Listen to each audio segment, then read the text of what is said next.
नमस्कार दोस्तों, MS class में आपका स्वागत है। इस वीडियो में कक्षा 10th का जो मैथ का कुछ जो है ऑब्जेक्टिव सब्जेक्टिव मिलाकर जो टेस्ट हो रहा है उसमें है आपका पार्ट 2 वीडियो है। इससे पहले करना चाहिए चैनल पर नया तो कृपया चैनल को सब्सक्राइब कर लीजिए, क्योंकि इस तरह का वीडियोस पाते रहते हैं। इसमें का आपका जो पहला सेक्शन जो आता है वास्तविक संख्या नंबर सिस्टम, जो रियल नंबर्स है ना, उसमें का आपका जो क्वेश्चन पूछा था उससे रिलेटिव कुछ क्वेश्चन इसमें होगा। ठीक है, इसको आप लोग क्या कीजिए, इसमें क्वेश्चन आंसर दोनों होगा, आप वीडियो को रोक करके इसको बना लीजिएगा। ठीक है, चलिए अब जो इसमें मात्र 10 क्वेश्चन होगा, जिसमें से 5 जो है 5 क्वेश्चन ऑब्जेक्टिव होगा और 5 जो है आपका सब्जेक्टिव होगा, यानी जो किससे मिला करके होगा आपका जो एग्जाम में जो पूछा था उससे रिलेटिव क्वेश्चन आपका नंबर सिस्टम से। चलिए बिना देरी के क्वेश्चन को स्टार्ट करते हैं। इससे पहले पार्ट 1 जो है पहला, इसे आपका पहले लिस्ट में जाकर उसको देख लीजिएगा। चलिए पहला क्वेश्चन आपके सामने दिया गया है, एंड वीडियो को आप रोक करके बना लीजिएगा। तो ऑब्जेक्टिव आप चुनने वाला है, उसका जो होगा उसको बना करके जो है मिलान कर लीजिएगा। चलिए पहला क्वेश्चन आपका दिया है 1 2 1 1 2 1 1 2 डॉट डॉट डॉट किस प्रकार की संख्या है? ए परिमेय संख्या, बी अपरिमेय संख्या, सी पूर्णांक संख्या, डी इनमें से कोई नहीं। Question number 1 1 2 1 1 2 1 1 1 2 dot dot dot किस प्रकार की संख्या? ए परिमेय संख्या, बी अपरिमेय संख्या, सी पूर्णांक संख्या, डी इनमें से कोई नहीं।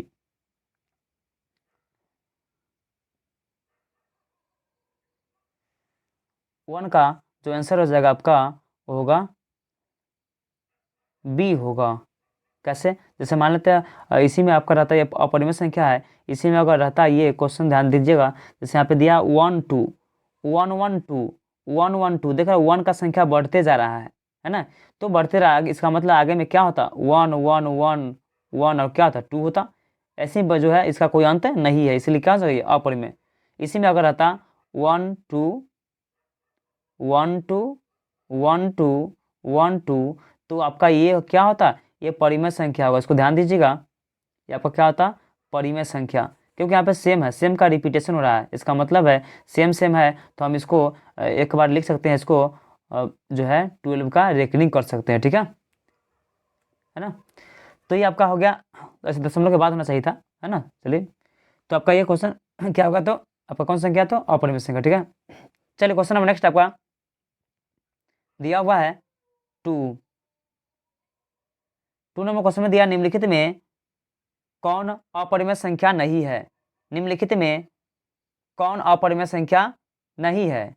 ए √3, बी 2√2 बट्टे में √2, सी दोनों, डी इनमें से कोई नहीं। निम्नलिखित में कौन अपरिमेय संख्या नहीं है? ए √3, बी यानी ये जो दिया है बी में दिया है 2√2 बटा में √2, उसके बाद का दिया आपका दोनों, डी इनमें से कोई नहीं। 2 का जो आंसर हो जाएगा आपका 2 का आंसर होगा बी होगा। क्यों होगा? जैसे मान लेते हैं परिमेय, अपरिमेय नहीं, अपरिमेय नहीं का मतलब पहले हमको समझना होगा, पूछा क्या है तो परिमेय, और परिमेय में होता क्या है जिसे हम P/Q के रूप में, यानी जिसे P/Q के रूप में लिख सके तो उसे हम क्या पढ़ते हैं परिमेय। तो बताइए आपका √2 है, √3 है, तो परिमेय तो होगा नहीं, उसको हम P/Q के रूप में नहीं लिख सकते हैं। दूसरा आता है ये, हाँ इसको देखेंगे चेक करेंगे, तो ये देखिए तो ऊपर नीचे कटने वाला है ना, ये √2 से 2 कट गया, √2 से √2 तो बचा क्या 2, और 2 को हम 2 बटा में क्या कर सकते हैं 1 कर सकते हैं। इसका मतलब है ये आपका परिमेय संख्या है। आप पूछा क्या परिमेय अपरिमेय नहीं का मतलब, यही तो पूछा परिमेय का मतलब, अपरिमेय नहीं का मतलब क्या परिमेय। चलिए क्वेश्चन नंबर नेक्स्ट आपका दिया है 3 नंबर क्वेश्चन में दिया गया है 2 परिमेय संख्या का गुणनफल होती है। ए परिमेय संख्या, बी अपरिमेय संख्या, सी दोनों, डी इनमें से कोई नहीं। 2 परिमेय संख्या का गुणनफल होता है। ए परिमेय संख्या, बी अपरिमेय संख्या, सी दोनों, डी इनमें से कोई नहीं। तो 3 का जो आंसर हो जाएगा आपका ए हो जाएगा। ठीक है, क्योंकि 2 परिमेय संख्या है उसको हम गुना करेंगे तो परिमेय ही होगा। जैसे मान लेते हैं आपका 2 परिमेय का बात करते हैं 1 2 बराबर में, जैसे मान लेते हैं आपका 0 है और 1 है, इस दोनों गुना करेंगे तो क्या हो जाएगा 0, ये भी क्या है परिमेय है। 1 है गुना 1 करेंगे तो क्या हो जाएगा 1, ये भी क्या है परिमेय है। 2/3 इंटू में 3/5 करेंगे तो क्या धीरे धीरे कटेगा तो बचेगा 2/5, तो ये भी परिमेय है। तो परिमेय का गुणनफल क्या हो जाएगा परिमेय होगा, इसलिए आपका आंसर क्या हो जाएगा ए होगा। ठीक है, मान लीजिए इसी में रहता आपका परिमेय, एक रहता परिमेय और क्या रहता एक अपरिमेय, तब ये बात कुछ अलग होता, आपका परिमेय अपरिमेय रहता तो हो सकता था आपका दोनों होगा, परिमेय भी हो सकता था, ये आपका आंसर दोनों होता। लेकिन यहाँ पे क्या है इसका आंसर जो है ए होगा। क्वेश्चन नंबर नेक्स्ट है 4 नंबर क्वेश्चन में दिया गया है यदि p अभाज्य संख्या है तो p हो सकता है, यदि p अभाज्य संख्या है तो p हो सकता है ए अपरिमेय संख्या, b परिमेय संख्या, c दोनों d इनमें से कोई नहीं। यदि p अभाज्य संख्या है तो p हो सकता है ए परिमेय संख्या, सॉरी ए अपरिमेय संख्या, b परिमेय संख्या, c दोनों d इनमें से कोई नहीं। तो आपका 4 का जो आंसर हो जाएगा वो होगा b होगा। कैसे होगा, जैसे मान लेते हैं यहाँ पे दिया है p अभाज्य संख्या है, तो अभाज्य संख्या के बारे में हम लोग जानते हैं। अभाज्य संख्या का मतलब क्या होता है, जिससे वैसी प्राकृतिक संख्या, वैसी प्राकृतिक संख्या ध्यान से समझिएगा, प्राकृतिक संख्या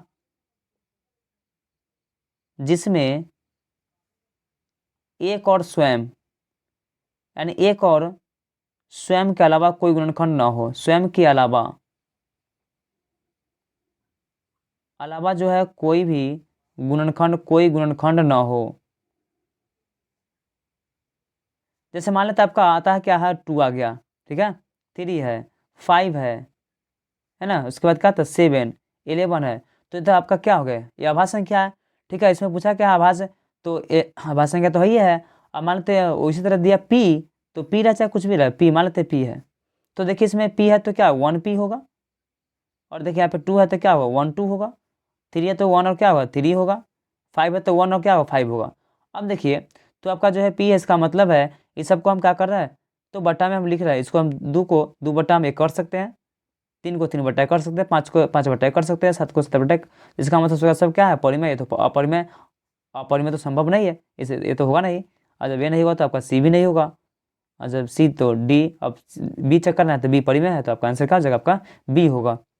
चलिए क्वेश्चन नेक्स्ट आपका दिया 5 नंबर क्वेश्चन में दिया गया आपका 1.62 एक है एक पूर्णांक संख्या, बी एक परिमेय संख्या, सॉरी एक अपरिमेय संख्या, सी एक परिमेय संख्या, डी इनमें से कोई नहीं। 1.62 एक है एक पूर्णांक संख्या, बी एक अपरिमेय संख्या, सी एक परिमेय संख्या, डी इनमें से कोई नहीं। तो इसका 5 का जो आंसर हो जाएगा आपका सी होगा, एक परिमेय संख्या। कैसे होगा, जैसे मान लेते आपका दिया है 1.62 दिया है, ऐसे पहला क्वेश्चन में हम लोग ऐसे ही देखे थे 1.62 है, तो परिमेय का मतलब होता क्या है, जिसे हम p/q के रूप में लिख सके। तो देखिए इसको हम क्या कर सकते हैं 162 और बटे में क्या कर सकते हैं 100, क्यों अभी दशमलव हटाएंगे तो दशमलव के बाद क्या आता है जो है 1 और इसके बदले में 00, तो 162 और बटे 100, इसको काटेंगे तो मान तो क्या आएगा 50 आएगा, और ये काटेंगे तो क्या होगा 81, यानी कि आपका आ रहा है 81 और बटे में क्या आ रहा है 50 आ रहा है। तो देखिए बटा में तो है ना, बटा में आ गया, इसका मतलब क्या है परिमेय संख्या, ये पूर्णांक तो होगा नहीं, पूर्णांक का मतलब पूर्णांक होना चाहिए, अपरिमेय तो होगा नहीं, इनमें से कोई नहीं, आपका आंसर क्या हो जाएगा सी हो जाएगा। चलिए क्वेश्चन या ऑब्जेक्टिव 5 ही क्वेश्चन था, इसका सब्जेक्टिव होगा, और जिसके बाद होगा तो सबको ध्यान से बना लीजिएगा, और तब जो है वीडियो को रोक करके बना लीजिएगा, सब क्वेश्चन का जो है डिटेल से बताया गया है। चलिए क्वेश्चन नंबर 6 में दिया गया है अभाज्य गुणनखंड विधि से 336 और 54 का HCF एवं LCM निकालना है। कौन विधि करा, तो अभाज्य गुणनखंड विधि। ठीक है, अभाज्य गुणनखंड विधि से 336 और 54 का HCF निकाल कर बता देना है। ठीक है, तो इसको कीजिए आप जो है वीडियो को रोक करके इसको बना लीजिएगा। ठीक है, हाँ तो सबसे पहले क्या करते क्या इसको जो है हमको क्या निकालना है अभाज्य गुणनखंड विधि से, अभाज्य कौन विधि अभाज्य गुणनखंड विधि है, क्या दिया 336 है और क्या दिया 54 का हमको निकालना है क्या HCF और LCM निकाल देना है। ठीक है, तो सबसे पहले क्या करते हैं और जो 336 है उसको जो हम लोग क्या करते हैं लिखते हैं। ठीक है, जैसे आप इसको बना सकते हैं और जो है लिखिए 336 को पहले क्या कर दीजिए 54 को इधर लिख दीजिए 54, हो गया। अब क्या है 336। आप जैसे सुविधा हो रहा है तो इसको लिखेंगे तो क्या 2 से भाग देंगे, 2 से 2 कम 2 और 2 छक्का 12, 2 अठे 16। 2 से भाग देंगे तो क्या आएगा 2 अठे 16 और 2 चौका 8। 2 से भाग दीजिए तो क्या आएगा 2 चौका 8 और 2 दूना 4। 2 से भाग देंगे 2 दूना 4 और 2 एकम 2। 2 से भाग नहीं लगा, 3 से करना है, 3 से 21। ये हो गया। आपको इसको चेक करिए, 2 से 2 दूना 4 अब बचा क्या 1 50, 2 से 14 और दूसरे ने 3 से भाग दीजिए, 3 नमा 27 और 3 से 3 तिहाई 9। ये हो गया। देखिए तो हमको क्या करना है, सबसे पहले लिखेंगे 336। यहाँ पे लिखिए 336 और क्या दूसरा है 54, तो यहाँ पे लिखिए 54। और क्या हमको लिखना है SCF, तो यहाँ पे लिख दीजिए आपका SCF। और क्या निकालना हमको LCM, तो यहाँ पे LCM लिख देंगे। इसमें देखें यहाँ पे 2 है, इसमें 2 रहे चाहे हमको दोनों में 2 है, सब में 2 रहे चाहे 2, किसी में एक रहेगा, हम उसको लिखेंगे 2। यहाँ भी 2, यहाँ भी 2, यहाँ भी क्या 2। और देखिए 2 का पावर यहाँ पे क्या 1 2 3 है, 4 है, पावर कितना होगा 4 हो गया। 2 का पावर क्या लिखना है 4। अब इसमें क्या 2 अकेले सिंगल है, सब सिंगल लिखाएगा। 2 का पावर इसमें क्या लिखा है सिंगल वाला छोटा वाला। SCF में क्या होता है पावर छोटा और LCM पावर बड़ा, तो दोनों बड़ा कौन है आपका 4 है बड़ा, ठीक है। तो अब उसका क्या करेंगे हम लोग जो है आराम से। अब दूसरी बात क्या करते हैं 3 में देखते हैं 3 है इसमें, तो उसमें हो चाहे ना हो, हमको मतलब नहीं है, 3 सब में लिखना है हमको, तो 3 हो गया। 3 में इसमें है क्या सिंगल है, तो ये लिख दिया हम, इसको खत्म करिए। 3 का ऊपर क्या है 1 है, इसमें 3 देखते क्या है 3 है 3 है नहीं होता, 3 का ऊपर क्या 3 लिखाएगा। इस दोनों में छोटा कौन है तो आपका 3 का ऊपर 1 होगा और बड़ा कौन है 3 का ऊपर में 3। ये हो गया। अब हम लोग देखते हैं तो हमारे पास क्या नजर आ रहा है, अभी अभी हमारे पास 7 है, यानी यहाँ पे लिखते हैं 7, यहाँ भी 7, यहाँ भी क्या लिखे 7 और यहाँ भी क्या लिखे 7। इसमें 7 है तो पावर 1, इसमें 7 नहीं है पावर 0। इसमें देखिए पावर छोटा वाला मतलब 0 वाला होगा, इसमें पावर कौन होगा बड़ा वाला मतलब 1 वाला होगा। अब इसको हल करेंगे तो बताइए जरा क्या रहा है हमारे पास, जो है आपका आ जाएगा, इसको गुना करेंगे तो 2 का पावर 1 तक क्या हो जाएगा 2, 3 का पावर 1 तक क्या हो जाएगा आपका 3 और किसी भी संख्या पर 0 तो 1 होता है, गुना 3 2 तिहाई 6, तो आपका SCF क्या हो गया आपका 6 हो गया, ठीक है। और दूसरा आता है इसका 2 का पर 4, तो 2 दूना 4 दूना 8 दूना 16, तो आपका होगा 16 और 3 3 और 3 27, तो गुना हो जाएगा आपका 27 और गुना में क्या हो गया 7, ठीक है। इसको तो सबको गुना करेंगे, ठीक है। अब गुना करके यानी रफ में काम कीजिएगा और इसको गुना कर दीजिएगा लिख दीजिएगा, ठीक है। तो आपका होगा कितना, ऐसे गुना कर देख लीजिए 27 है, तो पहले आपका लिख सकते हैं आपका 17 लिख दीजिए और गुना कर, ये दोनों गुना कर 7 7 49 के 9 हासिल में 4, 7 दूना 14 4 18 और यहाँ पे अब दोनों गुना कर दीजिएगा तो 16 से 16 नमा 144 के 4 हो गया और बचा क्या 14 और 16 16 128 और 128 और क्या हो जाएगा आपका गुना कर लीजिएगा 128 से जोड़ेंगे तो क्या 4 18 12 के 2 हासिल में 1 और 3 1 4 और बच रहा है कितना 3 4 हो गया और बचा क्या 1 ना, तो आपका आ रहा है 142। तो यहाँ पे क्या लिखा 2 लिख देंगे और फिर से क्या बचेगा आपके पास 14 बच गया और से 16 कम 16 और 16 14 हो जाएगा 16 4 20 10 30, यानी कि आपका हो जाएगा कितना 30 और 24, यानी 30 और क्या हो गया 24 हो गया, ठीक है। चलिए क्वेश्चन हम नेक्स्ट में बढ़ते हैं। दिया आपका 7 यूक्लिड विभाजन एल्गोरिथम की सहायता से जो है 960 और 432 का महत्तम समावर्तक निकाले, यानी यूक्लिड विभाजन एल्गोरिथम का प्रयोग करना है और 960 और 432 का क्या कर देना हमको जो है निकाल देना है SCF। अब वीडियो को रोक दीजिएगा और तब इसको बना लीजिएगा, ठीक है।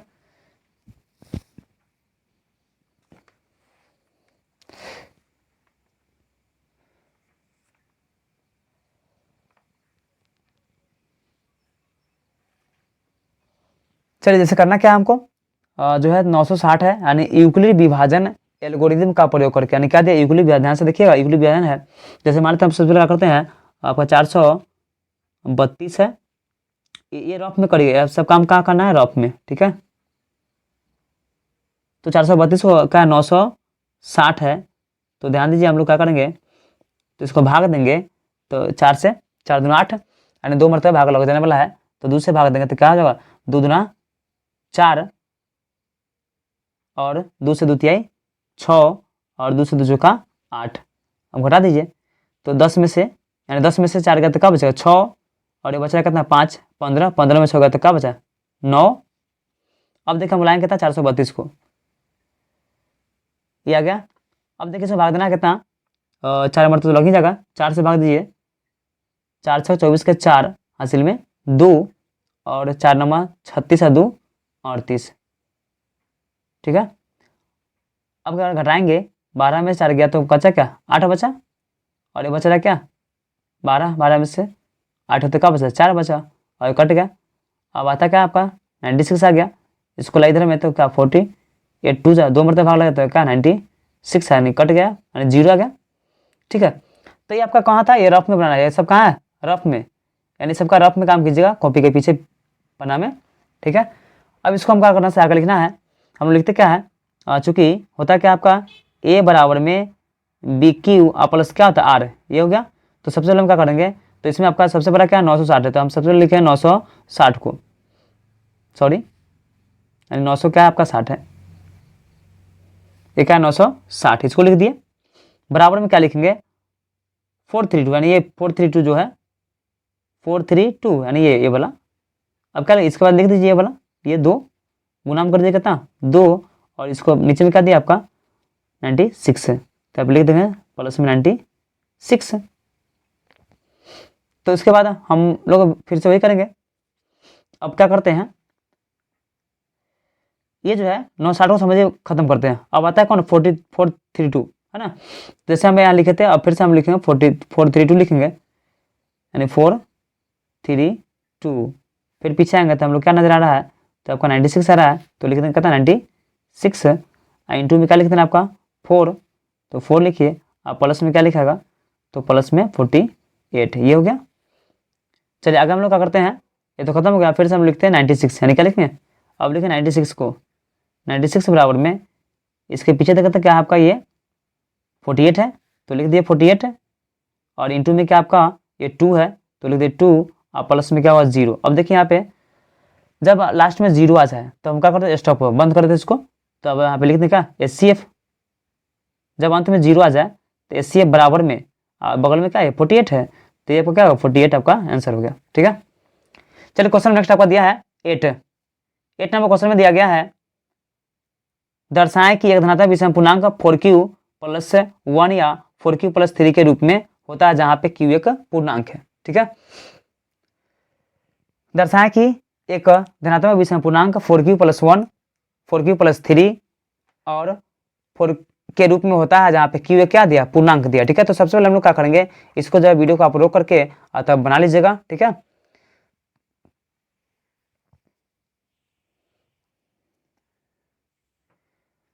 सबसे पहले हम लोग करते क्या है, जैसे लिखते हैं हम लोग को पता है ए बराबर यूक्लिड से होता है क्या है, लिख दिए ए बराबर में बी क्यू प्लस होता है क्या आर। तो यहाँ पे देखिए यहाँ पे 4 पूछा है 4 क्यू दिया है, तो सबसे पहले हमारा काम है क्या हम 4 मान लेना, नहीं ये क्या होता है इसका बी क्यू, इसका मतलब 4 क्यू प्लस 1 मतलब बी है, तो यहाँ पे बी बराबर हो जाएगा बी बराबर कितना 4 यानी मान लिए बी बराबर 4, तो बी का मान 4 हो गया। तो भागफल हमेशा यानी शेषफल जो हमेशा जो है जिससे भाग देते हैं उससे छोटा आता है, इसका मतलब है आर का मान जो इससे कम 4 से कम क्या हो जाएगा 3 होगा 2 होगा 1 होगा और क्या हो सकता है 0 हो सकता है, यानी क्या क्या आएगा आपका शेषफल, यानी जो यहाँ पे रहेगा जैसे 4 था 4 मान लेकिन यहाँ पे 0 से लेकर कहाँ तक आया, यानी शेषफल जो है हमेशा 0 से 0 आ सकता है 1 आ सकता है 2 आ सकता है, जिससे भाग दे उससे कम आएगा, तो ये हो गया आपका।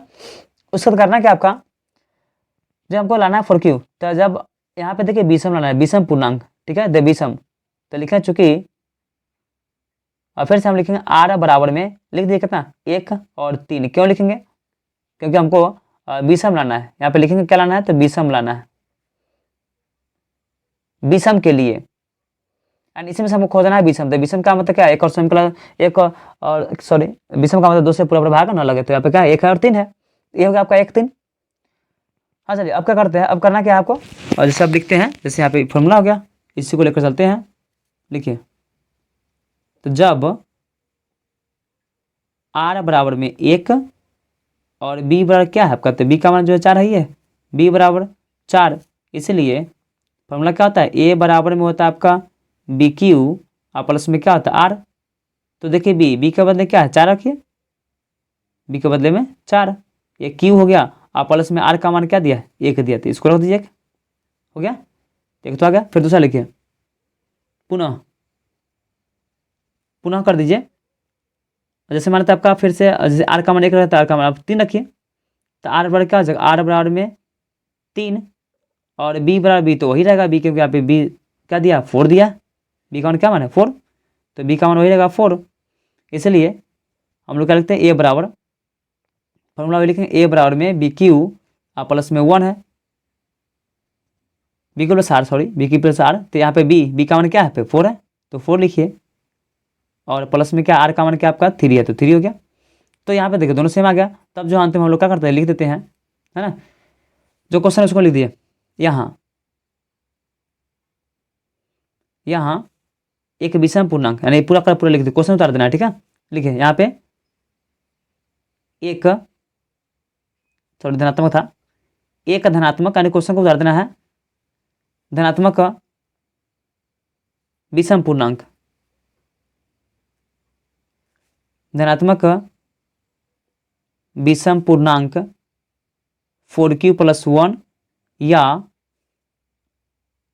4q प्लस 3 के रूप में है, हो गया, ये लाना था। चलिए क्वेश्चन नंबर नेक्स्ट आपका दिया है, इसको ध्यान से देख लीजिएगा। क्वेश्चन नंबर नेक्स्ट है 9 नंबर क्वेश्चन में दिया आपका 7429 यानी 7429 का आभाज्य गुणनखंड के गुणनफल के रूप में लिखे। तो करना क्या था हमको, जैसे हमको चाहिए क्या, हमको चाहिए 77,429 में, और जो इसको हम आभाज्य गुणनखंड कितना आभाज्य गुणनखंड के रूप में इसको बदल देना है, ऐसी संख्या जिसमें स्वयं एक और स्वयं का किसी से भाग ना लगे उसमें बदल देना है, ठीक है। तो सबसे पहले हम क्या करते हैं, जो दिया उसको रफ में, यानी रफ नहीं यहाँ पे सामने रहना चाहिए, 7429 यानी इसमें हम लोग क्या करते हैं भाग देते हैं। तो हम लोग का दूसरे से करेंगे, दूसरे तो दूसरे भाग नहीं लेकिन वहाँ पे 9 है, 3 से देखें 9 2 11 4 15 7 19 नहीं भाग लगा, 3 से बाद 5 से नहीं लगा, 7 से 7 कम 7 0 नहीं भाग लगा, 8 से सॉरी 8 से नहीं भागना, 9 से नहीं 11 से भागना, 11 से क्या हो जाएगा आपका 11 से भाग दीजिए तो आपका हो जाएगा कितना 11 66, अब बचा कितना 8, 11 से 17 5 नहीं आ रहा, 13 से भाग दीजिए, 13 से 13 से 78, 13 से 78 हो गया, 78 13 5 65, बचा का 9, 13 से 91 9, 13 से नहीं उड़ा, 13 के बाद देखिए 13 का 17 आता है, 17 से 17 चौका 68, अब बचेगा 6 2 13 से यानी 17 से 17 51, हाँ 17 से भाग लग रहा है, देखिए 17 से भाग देंगे तो आपका रहा 17 से 17 चौका 68 यानी 17 चौका क्या रहा 68 रहा, बचा क्या आपका 6 2 तो 17 3 51, 51 51 आ गया, अब बचा क्या आ रहा आपका 11, तो 17 से 119, 17 के बाद अब आता क्या 19 से करें, 19 से 19 38, बचा क्या 5 7 57, हाँ 19 से कट रहा है तो 19 से भाग देंगे तो 19 से 19 दूना 38, बचेगा 5 पर 7 तो 19 3 57, और 23 तो खुद आवाज है, इसका मतलब हम क्या लिखेगा ये 17 इंटू में 19 इंटू में क्या हो जाएगा 223, ठीक है, ये आपका क्या होगा आंसर होगा। क्वेश्चन नंबर नेक्स्ट आपका दिया है 10 नंबर क्वेश्चन में दिया गया 0.7 यहाँ पर रेखनी कर दीजिएगा, ठीक है, यानी 0.7 रेखनी को पी बटे क्यू के रूप में व्यक्त करें, यानी क्वेश्चन क्या आपका 0 पॉइंट जो है 7 यानी रेखनी है, ठीक है, रेखनी वाला है, उसको पी बटे क्यू के रूप में व्यक्त करें।